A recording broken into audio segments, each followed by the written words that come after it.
Hi, my name's Nick Storring. You're watching Studio Feed. I'm sort of all over the map.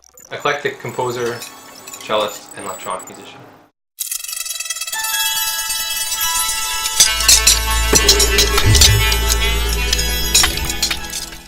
I started when I was age 4 in the Suzuki method, which is sort of an ear training driven method, and carried that through to university, like in terms of lessons and stuff.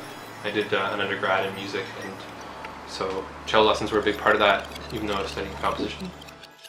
My parents bought me these little plastic guitars with elastics for strings, and I was totally obsessed with those. And so I think strings were a natural choice because I was always had these sort of toy instruments with me. Those were my favorites. So I was always drawing guitars, cigars as I called them as a kid. So strings were a logical choice. I didn't really develop a personal relationship with the cello until my late teens. But something about the training I was getting sort of kept me going. Like I was around age 12, 13 is when I started working with kind of rudimentary electronics to make music.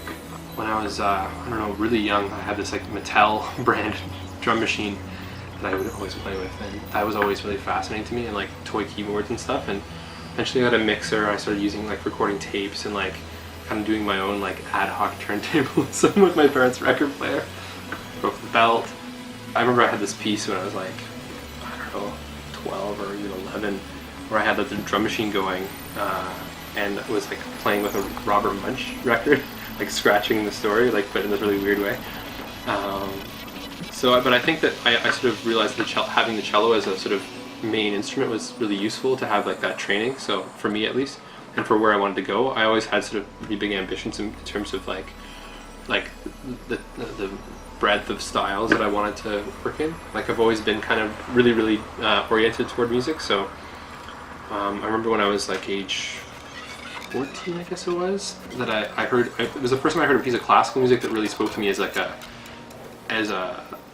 listener and a composer. Before it was just sort of I was playing the cello and learning classical music, and I was whatever. But when I heard this, I was okay, yeah, I have to stick with the cello because I want to go to school and learn composition. And the course of that changed. Throughout high school, I was making electronic music with beats and stuff, and more abstract stuff. And I was never played in bands or anything, but I was always making electronic music at home on my computer. And then in grade 13, I got my first multi-track software, so I had accumulated a bunch of instruments, and I started doing a more organic sort of thing. So, and I was writing a bit I wrote a couple piano pieces and some cello pieces. So I was kind of also going into the classical thing a little bit too, writing on paper and that. So I think I just at a certain point, keeping the cello was sort of a strategic decision, so I could get into music school, because you always need an instrument at a certain level. So, but all the way through my teen years, even 12, I knew I wanted to do something that was more composition driven or more making music rather than playing other people's music.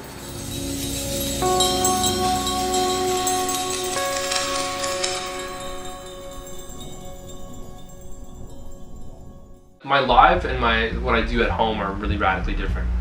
Basically, if I'm doing a solo live thing, it's basically cello and voice and some other instruments. Sometimes I have a little monotron or one of those toy sampling keyboards. Generally try to keep it pretty compact. It's mainly cello and voice, and sometimes harmonica too. I use harmonica or tuning reeds a lot, and then I process that with the computer. So it's pretty organic, and I build everything up from scratch. So when I play live, it's up to this point it's been pretty much improvised, and pretty much just instruments through processing and looping. So I'll create loops and layer it up. So yeah, I use Ableton Live to do that. And it's really, the new version is really especially good because it has all this looping stuff built into it. So I use that with some plugins and some Max things that are brought in through Max for Live. I'll often start with sort of the cello and then start building a beat by beatboxing through a bunch of effects, building that up, and then, my voice usually just serves as a synthesizer and drum machine. I don't really use it that much for actual proper vocals. And then yeah, so there's a really big emphasis on the sort of classical performance.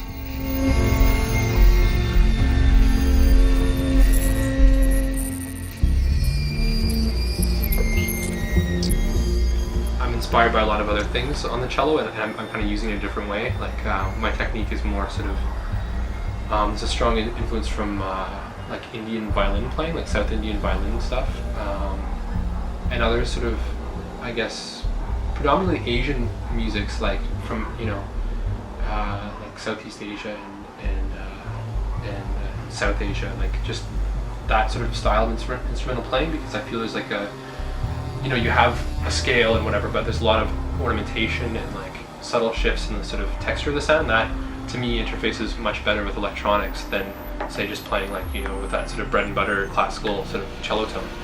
So what I'm doing relates to that, and I guess another sort of influence sort of indirectly is actually electric guitar, like people's approach to the electric guitar. Like I play, the way I play, I'm sort of like sometimes conjuring up like acoustic sort of feedback type sounds, like and these sort of squeaks and stuff that are like that sound almost like someone like up against an amp sort of thing. So my playing is as influenced by that stuff as it is by classical music.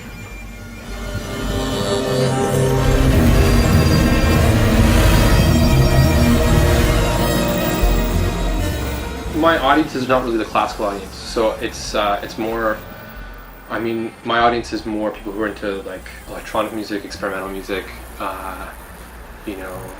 just stuff that's other than classical. I mean, I do have some people, because I've been writing recently more for chamber ensembles and stuff, there is a bit of an overlap, but even those people, it's kind of like their world is really different from the sort of classical audience, and I don't really feel like I came from that per se, if you know what I mean? Like, so, and I think too, the cello as an instrument, people like really take to it, so you can pretty much do anything with it, save for like cutting in half with a skill saw. And I don't think what I'm doing is that insane that people are like, oh, what's he doing? It's kind of, it's pretty accessible still on a certain level.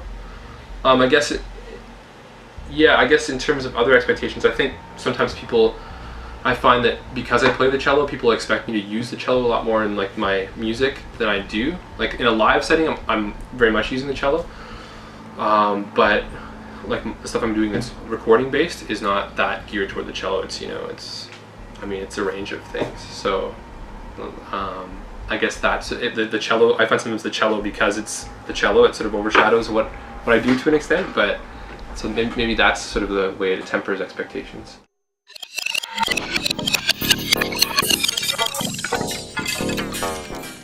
I think it's a really interesting place musically, actually. It's fragmented, and you have these stronger pulls, but because of those two things, there's a lot of really interesting music going on. You're influenced by outside things, so for me, like I look to those people in town, the like Rattraping label, or some of the chamber music that has a really strong Toronto sort of identity, some of the noise artists and whatever, and more mainstream stuff. So I'm looking to that to influence me, but I'm making music that's sort of outside of that style, and so it's just really interesting. And there's a lot of people who are doing really eclectic things too, I find, so it's easy to get sort of swept into that sort of eclectic thing. So it's a really neat place, whereas I think other places there's a much stronger, like there's more boundaries on what you can do as an artist. Like there's expectations. Like in New York City, if you're writing chamber music, there's like this really strong influence from from the people in Bang on a Can, like that are doing this, it's like Philip Glass, Steve Reich, that sort of lineage of stuff, and that exerts a really strong influence. Whereas here, it's a little more nebulous, and you can kind of get away with doing something that's a little more personal and eccentric. There's less of this sort of fast pace and like this. And as an electronic musician, because there isn't as much of a strong community, you can there's less orthodoxy about the style. Like it's not like you're in London, England, where if you're not making whatever's hot, you're kind of, you're not going to get records out. You're not going to play. I have a new record coming out called Rife on the UK label On Track. It's a full-length album, 3 pieces, all in sort of a more abstract vein. You can find the disc in stores at Soundscapes and a few other places. You can also order it online at www.entracte.co.uk.